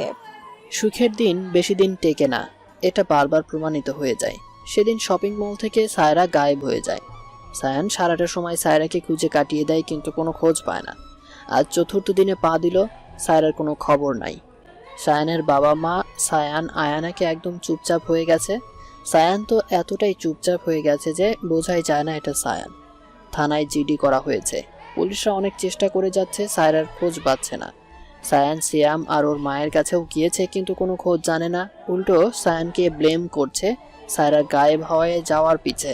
সায়ান ঠিক করলো আজ আবারও যাবে সিয়ামদের বাসায়, তবে চুপি চুপি। যেই ভাবা সেই কাজ। সায়ান সিয়ামদের বাড়ির উদ্দেশ্যে বেরিয়ে গেল। শ্যাম, সায়ারা কোথায় আছে? আমি জানি এটা তোর কাজ। আম্মু, কিছু বলছো তুমি? আজব, আমার কাছে কিভাবে আসবে সেরা? আমি তোমাকে জন্ম দিয়েছি সিয়াম, আমার সাথে চালাকি করিস না। তুই তো চাস সায়ারাকে বিয়ে করতে, তাই না? আমি নিজে দেব তোর সাথে ওর বিয়ে। কিন্তু আম্মু, ওরে বিয়ে করলে এই খবর মামা মামি জানলে আমার সাথে আয়নার বিয়ে দিবে না, আর আমি আয়নাকেও ছাড়তে পারবে না। কী সব আবল তাবল বকছিস তুই বাবা? এগুলো কোন ধরনের কথা? সায়ারাকে ভালোবাসলে তুই আয়নাকে ছাড়তে পারবি না কেন? কারণ সায়রা আমার ছোটবেলার জিদ ভালোবাসা, তাই ওকে আমার চাই, অল্প দিনের জন্য হলেও। আয়না আমার আবেগ মা, ওর প্রতি আমি দুর্বল, ওকে ছাড়া আমার পক্ষে সম্ভব না। তাহলে সায়ারাকে যেখানে রেখেছিস ওইখানেই ও থাকুক, তুই আর আমি গিয়ে তোদের বিয়ে দিয়ে দেব। আয়ানা বা ভাইয়ের ফ্যামিলি যেন না জানে। আমি তাদেরকে বুঝিয়ে মাপছে আবার আয়ানার সাথে তোর বিয়ের কথা তুলবো। ওফ মা, you are great, I love you so much. Siyam ওর মায়ের বুদ্ধিতে ইমপ্রেস হয়ে গেছে। সে ভাবতেও পারে নাই তার মা এত সহজে রাজি হয়ে যাবে। আর যাই হোক, সে সায়রাকে ছাড়তে পারবে না। ছোটবেলা থেকে সায়রার উপর করা অত্যাচার তার অভ্যাসে পরিণত হয়েছে। সায়রা তার রাগ জেদ, আর সায়রাকে তার চাই একবারের জন্য হলেও। সায়রা পাখি, অনেক উড়েছিলে না তুমি? শায়ানকে দেখে কি ভেবেছিলে শায়ান ফিরে এসেছে, এখন সে তোমাকে বাঁচাবে? আমি সিয়াম বেঁচে থাকতে এসব কখনোই হবে না। শায়ান তোকে কখনোই পাবে না, আর না খোঁজ পাবে তুই কোথায় আছিস। সিয়াম এতক্ষণ মনে মনে দাঁড়িয়ে এসব কথা ভাবছিল। সে জানে তার কি করতে হবে। সে তার মাকে পুরোপুরি বিশ্বাস করে। সিয়ামের মা যখন সিয়ামকে একবার বলেছে তখন সে সায়রাকে আর আয়না দুজনকেই এনে দিবে তাকে। কি হয়েছে? এইভাবে দাঁড়িয়ে কি ভাবছিস তুই সিয়াম? কিছু না আম্মু, আমার ক্ষুধা লাগছে, খাবার ব্যবস্থা করো। আমি রুম থেকে ফ্রেশ হয়ে আসি। সিয়াম চলে যাওয়ার পরে সিয়ামের মায়ের হাসি খুশি মুখ এবার গম্ভীর হয়ে গেল। ছেলের সামনে যতই নিজেকে স্বাভাবিক রাখার চেষ্টা করুক না কেন, সে তো সত্যি আশ্চর্য হয়ে গেছে ছেলের কাজে। কিন্তু একবার যখন সে ছেলেকে কথা দিয়েছে, তার তো সে কথা রাখতেই হবে। আর এমনি সায়রাকে তার প্রয়োজন আছে। তা তো এতগুলো বছর সায়রাকে নিজের কাছে আটকে রেখেছে। সায়রা জ্ঞান ফিরতেই নিজেকে এক রুমে আবিষ্কার করলো। মাথা দুহাত দিয়ে চেপে রেখে উঠে বসলো। সায়রাকে দেখে মনে হচ্ছে সে নেশা করেছে। কেমন লাল হয়ে আছে তার আঁখি যুগল। মেয়েটার মুখ শুকিয়ে আছে। সায়রাকে দেখে মনে হচ্ছে সে নিজের মধ্যে নাই। সামনে তাকিয়ে দেখে টেবিলের উপর পানির জগ আর গ্লাস রাখা। সে কোনো মতে উঠে টলতে টলতে সেখানে গিয়ে বাম হাত দিয়ে পানি ঢেলে খেয়ে নিল। আয়নাপু, মামিমা, শায়ন ভাইয়া, তোমরা কোথায়? আমাকে এখানে আটকে রেখেছো কেন? সায়রার কথাগুলো কেমন অস্পষ্ট হয়ে ভেসে আসছে। গলার স্বর কেমন অদ্ভুত শোনা যাচ্ছে। নিজেই নিজের উপর বিরক্ত হচ্ছে সায়রা। এমন কেন লাগছে তার? ঘুমে চোখ ভেঙে আসছে। সে আবার ঠুপ করে ফ্লোরে বসে পড়ল। দাঁড়িয়ে থাকা পসিবল হচ্ছে না তার। সে ধীরে ধীরে বেডের মধ্যে গিয়ে আবারও শুয়ে পড়ল। সায়ান সিয়ামদের বাড়ি থেকে কিছুটা দূরে বসে রইল। যখন সিয়াম বা ওর মা কোথায় যাওয়ার জন্য বের হবে, সে তাদের ফলো করবে। সায়ানের পুরো বিশ্বাস, সে যদি ওদের ফলো করে তাহলে সে সায়রার কোনো না কোনো খবর পাবে। সায়রা কেমন আছে, কি করছে, এসব ভেবেই সায়ানের চোখ থেকে দুফোঁটা পানি গড়িয়ে পড়ল। এতগুলো দিনের পর সে সায়রাকে পেয়েছিল। কত বছরের অপেক্ষা, খোঁজ, আজ আবার পেয়েও তো তার পিচ্চি সায়ুকে হারালো। এ কষ্ট সে কিভাবে সইবে? তার পিচ্চির যদি কোনো ক্ষতি করে দেয় সিয়াম বা ফুপি, তাহলে সায়ান, সে কি নিয়ে বাঁচবে? সায়ান যে তার ছোট্ট পিচ্চি সায়ুকে ভালোবাসে, সে তো তার সায়ুকে জানাতেও পারল না কতটা ভালোবাসে সায়ুকে। এসবের মধ্যে সায়ানের ফোন বাজতে শুরু করলো। সায়ান ফোন রিসিভ করে কানে তুলল। ভাইয়া, তুমি কোথায় আছো? সায়ার কোনো খোঁজ পেয়েছো? না রে আয়ু, আমি সায়ুর পুরো খোঁজ পাচ্ছি না। আমার বিচিটা কোথায় হারিয়ে গেল রে বোন আমার। এই সব আর ভাল লাগছে না। ভাইয়া, সন্ধ্যা হয়ে গেছে, বাসায় চলে আসো। কাল খুঁজতে বের হইও আবার। না রে আয়ু, আমি আজ আসবো না। আমার জন্য চিন্তা করিস না, আমি সায়ুকে খুঁজে এরপর ফিরবো। সায়ান ওখানে বসেই অপেক্ষা করতে লাগলো যে কখন তারা বের হবে আর সে তার সায়ুর খোঁজ পাবে। সায়ানের পূর্ণ বিশ্বাস সায়ুর খোঁজ সিয়াম আর তার ফুপি জানে। ওইদিকে সিয়াম ওর মাকে বকে পিছের গেট দিয়ে বের হয়ে গেছে, সায়রার কাছে যাবে। ওখানে গিয়ে সায়রাকে যদি রাজি না করাতে পারে তাহলে সে তার মাকে কল দিলে তার মা তখন যেন চলে যায়। সিয়াম সায়রাকে যেখানে আটকে রেখেছে ওই বদ্ধ রুমে প্রবেশ করে। নিষ্পাপ ঘুমন্ত সায়রার মুখের দিকে নিষ্পলক তাকিয়ে আছে সিয়াম। কি সুন্দর মায়াবী দেখতে সায়রা। সায়রার এই শান্ত স্বভাবের কারণেই তার প্রতি অনুভূতি তৈরি হয়েছে সিয়ামের। সিয়ামের হাজারো মায়ের অত্যাচার যখন চুপচাপ সহ্য করেও কোনো কথা বিচার দিত না, তখন থেকেই সায়রাকে সে আরও কষ্ট দিত। সিয়ামের এসব অভ্যাসে পরিণত হয়ে গিয়েছিল। তাই ওর মাও ওকে সায়রা থেকে দূরে রাখতে বিদেশে পাঠিয়ে দেন পড়ালেখা করার জন্য। তারপরও সিয়াম ঠিক করেছে যে সায়রাকেই বিয়ে করবে, আর যেভাবেই হোক সিয়ামের সাথেই তার বাকি জীবন কাটাতে হবে। ছোটবেলায় সায়রা সারাদিন সায়ান ভাই করত। সব আবদার, খাওয়া দাওয়া সব কিছুতেই সায়রার কাছে সায়ান ভাই আগে। এসব সিয়ামের সহ্য হতো না। সিয়াম আর সায়ান সমবয়সী, তবুও সায়ান বেশি ভালোবাসা পেত। সায়রাকে পানি মেরে ঘুম থেকে টেনে তুলল সিয়াম। অনেকটা সময় হয়ে যাওয়ার পরেও সায়রা স্বাভাবিক হলো। তার ধীরে ধীরে সব কথা মনে পড়তে লাগলো। এখানে আনার পরে সিয়াম সায়রাকে ট্রাকের উপর রেখেছে যাতে সায়রা কিছু করতে না পারে। আমাকে আমাকে কেন এভাবে তুলে আনলেন সিয়ান ভাই? আমি আপনার কি ক্ষতি করেছি? তুই তো আমার সব থেকে বড় ক্ষতিটাই করেছিস। যাই হোক, এত কথার সময় নেই। আজ আমাদের বিয়ে হবে, এটা জানাতে এসেছি। সায়রা পায়ের নিচের মাটি সরে গেল। সিয়াম এসব কি বলছে? বিয়ে? নিশ্চিত তার মাথা খারাপ হয়ে গেছে। আমার সাথে মজা করা ছাড়ুন আর আমাকে যেতে দিন। শায়ন ভাইয়া হয়তো আমায় খুঁজছে। আপনার মাথা ঠিক আছে? আমাকে এইভাবে তুলে নিয়ে আসার পর বিয়ের কথা কিভাবে বলছেন আপনি? আমি সম্পূর্ণ ঠিক আছি। আমি তোকে বিয়ে করতে চাই। আমি ভালোবাসি তোকে। আপনি আপনার মজা আপনি অবধি সীমাবদ্ধ রাখুন। আর আপনি ভালোবাসেন? হাসালেন আপনি। তোর দেখি অনেক সাহস বেড়ে গেছে সায়রা। শান আসার পর যেতে দেওয়ার জন্য তো আমি আনি নাই তোকে। আজ একটু পরে তোর আর আমার বিয়ে। আমি তোকে ভালোবাসি, এটাই সত্য। ভালোবাসার অর্থ না জেনেও মানুষ নিজেদের চাহিদার জন্য ভালোবাসি শব্দটা কি সুন্দর করে ব্যবহার করে, তাই না সিয়াম ভাই? তুই ভুল বুঝছিস আমাকে সায়রা। আমি তোকে সত্যি ভালোবাসি, অনেক বেশি। আচ্ছা, ভালোবাসা মানে কি আমার সাথে রাত কাটানো? ভুল বুঝিস না আমাকে সায়ু। সিয়াম ভাই, তুমি না আয়ানা আপুকে ভালোবাসো? না রে, আমি শুধু তোকে ভালোবাসি। আয়না শুধু আমার প্রয়োজন। একজনকে ভালোবাসো তো অন্যজনকে প্রয়োজন, এই কেমন ভালোবাসা সিয়াম ভাই? সায়ু প্লিজ, তোকে আমি বোঝাতে পারবো না, তবে আমার দুইজনকেই চাই। যেমন তোর জন্য আয়নাকে ছাড়বো না, না আয়নার জন্য তোকে। প্লিজ, এইভাবে আর কত নিচে নামবেন? আপনার ওই মুখে আমার নাম নিবেন না। আমার নাম সায়ারা, সায়ু নাম। আর আপনি না আমার যোগ্য না, না আয়ানা আপুর। আমি দোয়া করি আপনার মতো মানুষ যেন আয়ানা আপুর আশেপাশেও না ঘেঁষতে পারে। এতক্ষণ ধরে আমি তোকে খুব ভালোভাবে বোঝানোর চেষ্টা করেছি, কিন্তু আমি ভুল। তুই ভালোভাবে কথা বলার যোগ্য না। বেরিয়ে আসলেন না নিজের আসল মুখোশে। সিয়াম আর কোনো কথা না বলে চুপচাপ সায়রাকে বলতে লাগলো। সায়রার কোনো কথা সে কানে নিচ্ছে না। আর যেভাবেই হোক তাকে সায়রাকে বিয়ে করতেই হবে। ফোন বের করে তার মাকে বলল কাঁচি নিয়ে তাদের পুরান বাড়িতে চলে আসতে। সিয়ামের মা আলমারি থেকে প্রয়োজনীয় সব কাগজপত্র বের করে বাড়ি তালা মেরে বেরিয়ে এলো। সিয়াম গাড়ি নিয়ে যাওয়ায় তাকে সিএনজি করেই যেতে হবে। ফুপিকে এভাবে তাড়াহুড়ো করে বের হতে দেখে সায়ানও নিজের গাড়িতে উঠে ফলো করতে লাগলো। সায়ান ফোন বের করে পুলিশকে কল দিল। হ্যালো স্যার, আমি শায়ান মাহমুদ বলছি। আমি আমার লোকেশন আপনাদের সেন্ড করছি, আপনারা আমাকে ফলো করে আমার সাথে আসুন। আমি সাইয়ার কাছে যাচ্ছি, ওর খোঁজ পেয়েছি আমি। কি বলছেন ডক্টর মাহমুদ? আপনি জলদি লোকেশন সেন্ড করুন, আমরা আসছি। সায়ান ফোন কেটে দিয়ে আবারও ফলো করতে লাগলো। ফুপি কাজী অফিসের সামনে নেমে ভেতরে গিয়ে কাকে নিয়ে আবার রওনা দিল। ব্যাপারগুলো সায়ানের খুব সন্দেহ লাগছে। ফুপি তাদের পুরান বাড়িতে গিয়ে থামলো। সায়ান ওখান থেকে অনেকটা দূরেই তার গাড়ি থামিয়ে চুপি চুপি গেল। সিয়াম বাড়ি থেকে বেরিয়ে ওর মাকে জড়িয়ে ধরলো। আম্মু, তুমি গিয়ে স্যারের পাশে বসো আর বোঝাও। না বুঝলেও সমস্যা নেই, আমাকেই ওর আজকে বিয়ে করতে হবে। আচ্ছা শোনো, আমি একটু আসছি, বুঝলা? তুমি যাও। কই যাস তুই? তাড়াতাড়ি ফিরে আসিস, সাথে দুইজন লোক নিয়ে আসিস, সাক্ষী লাগবে। আচ্ছা যাও। সিয়াম যাওয়ার পরে ওর মা আর কাজী সাহেব বাড়িতে ঢুকলেন। সায়ান আবারও তাদের পিছে গিয়ে দরজার আড়ালে দাঁড়ালো। সায়রাকে চেয়ারের সাথে বেঁধে রাখা হয়েছে। ফুপিকে দেখে তার চোখ দুটি জল জল করে উঠল। সিয়ামের মা সায়রার মুখের বাঁধন খুলে দিল। খালা, খালা আমায় বাঁচান খালা।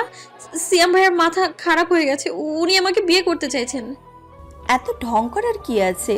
তোর ভাগ্য ভালো যে আমার ছেলে তোকে বিয়ে করতে চায়। বিয়ে তো তোর সিয়ামের সাথেই হবে।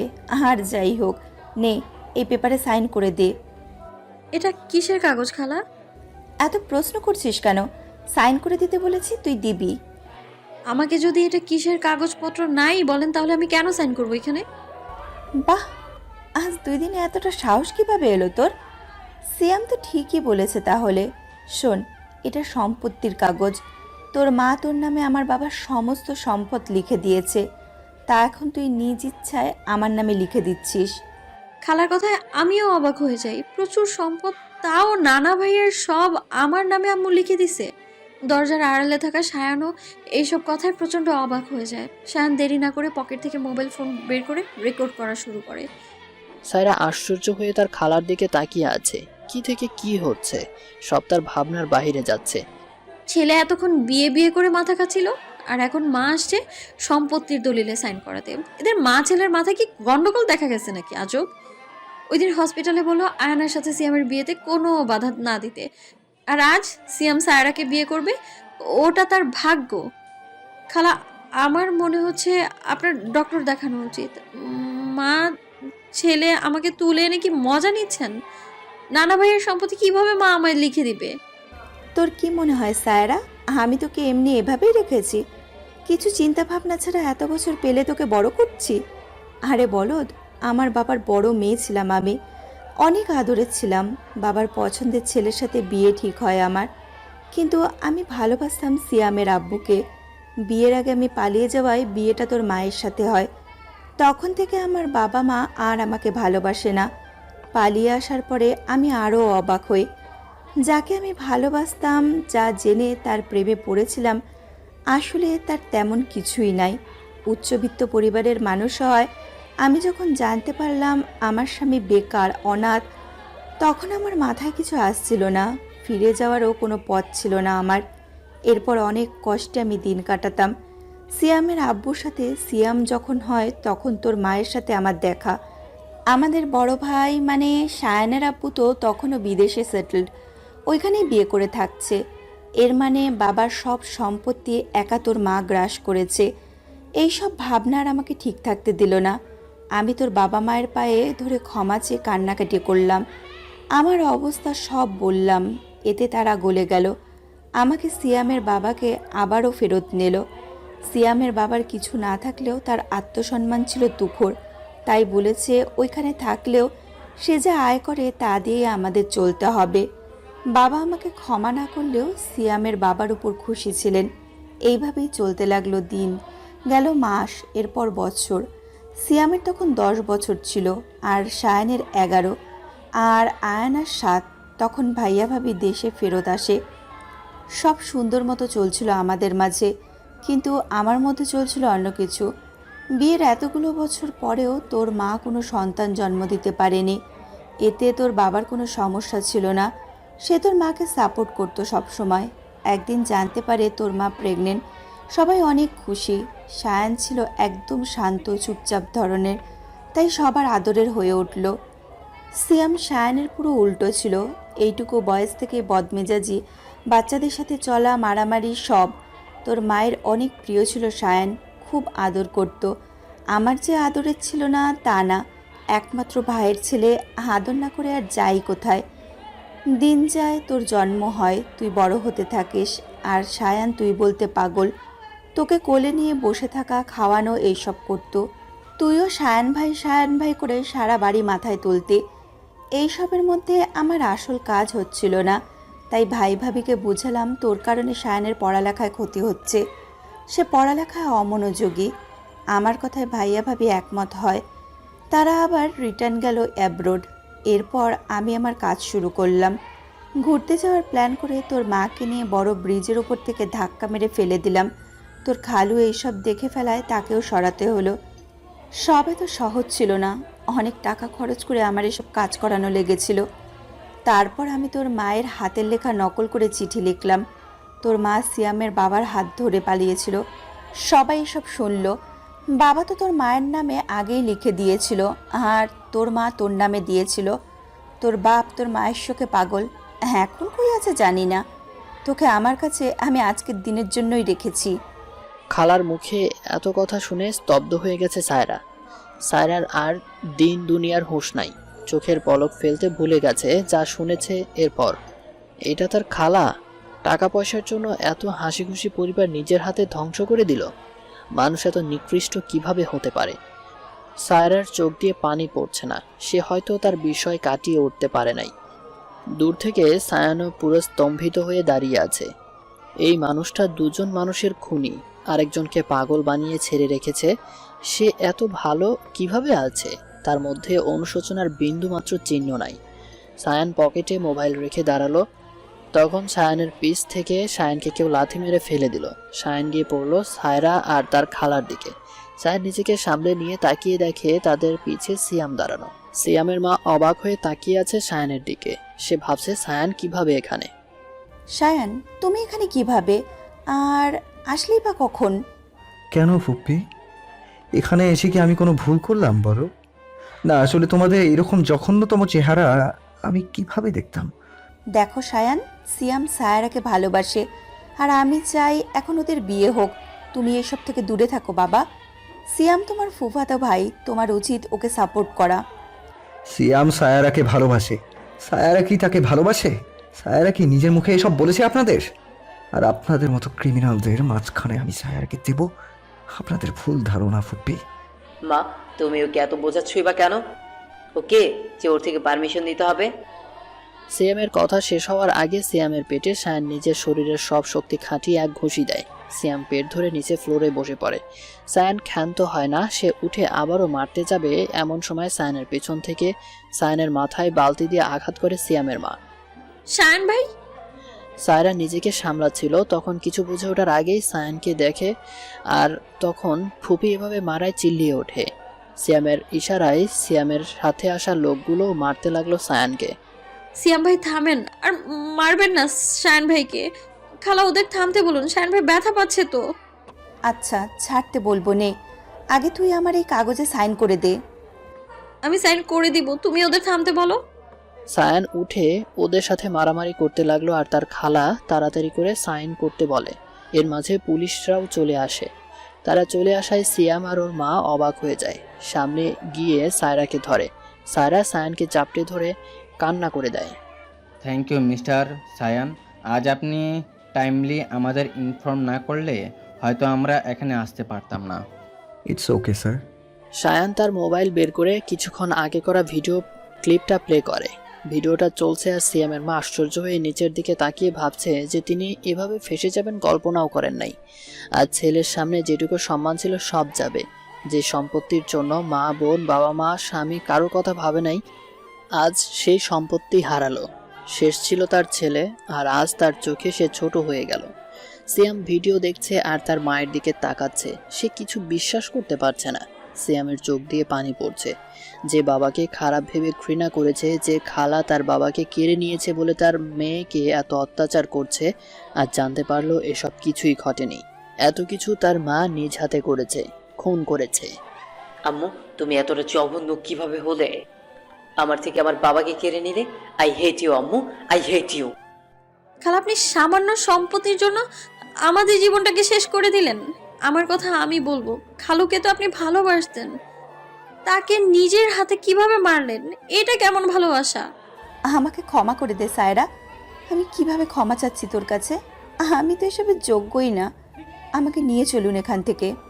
খালা নিচের দিকে তাকিয়ে কান্না করছে, কিন্তু আজ সায়রার তার খালার জন্য কোনো মায়া লাগছে না, বরং তার ঘৃণা পাচ্ছে।